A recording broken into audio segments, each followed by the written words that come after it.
নমস্কার বন্ধুরা, আপনারা কেমন আছেন? মাছ তো আমাদের অনেকেরই পছন্দ।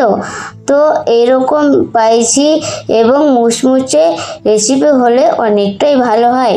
তো আজকের রেসিপি ফিশ ফ্রাই। আমি তেলাপিয়া মাছের ফিশ ফ্রাই রেসিপিটা কিভাবে করি সেটাই আজকে আমি আপনাদের বানিয়ে দেখাবো। আমি শ্রাবণী, আপনারা দেখছেন শ্রাবণীর সাথে রান্নাঘর। চলুন তাহলে ভিডিওটি শুরু করি। ফিশ ফ্রাই রেসিপিটি বানানোর জন্য আমি এখানে নিয়েছি 500 ওজনের তেলাপিয়া মাছ। মাছটা আমি ভালো করে ধুয়ে পরিষ্কার করে নিয়েছি। এর মধ্যে দিয়ে দিলাম স্বাদ মতো লবণ, দিয়ে দিলাম হলুদ পাউডার আর দিয়ে দেব বাটা মশলা। বাটা মশলার মধ্যে আমি নিয়ে নিয়েছি আদা রসুন বাটা, দিয়ে দিলাম আর দিয়ে দিচ্ছি কাঁচা লঙ্কা বাটা। সমস্ত মশলাগুলোকে দিয়ে আমি তেলাপিয়া মাছটাকে ম্যারিনেট করে রাখবো 5 থেকে 10 মিনিটের মতো।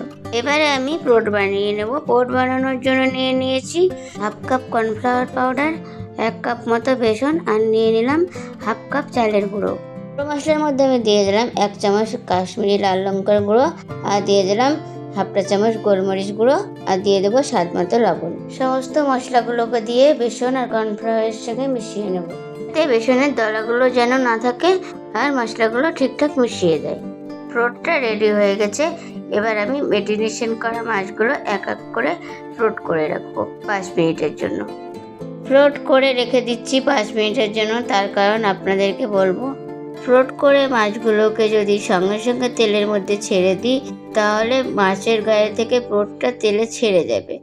এই কারণে আমি 5 মিনিটের জন্য মাছটাকে রেখে দিচ্ছি, যাতে পোটটা মাছের সঙ্গে ভালোভাবে লেগে যায়।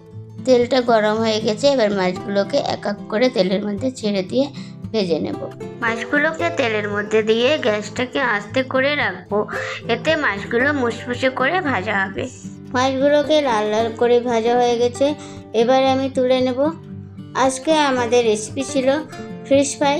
তো ফিশ ফ্রাই রেসিপিটি আপনাদের কেমন লাগলো অবশ্যই কমেন্ট করে জানাবেন।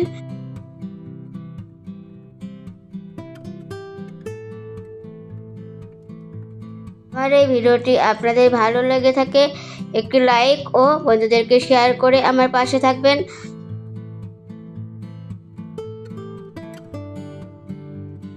আমার চ্যানেলে আজ আপনারা যারা নতুন, আমার চ্যানেলটিকে সাবস্ক্রাইব করে রাখবেন। আমি এরকম নতুন নতুন ভিডিও প্রতিদিন ছেড়ে থাকি। পুজোর অগ্রিম শুভেচ্ছা রইল। সম্পূর্ণ ভিডিওটি দেখার জন্য আপনাদেরকে ধন্যবাদ। ভালো থাকবেন, সুস্থ থাকবেন। দেখা হচ্ছে পরবর্তী ভিডিওতে। নমস্কার।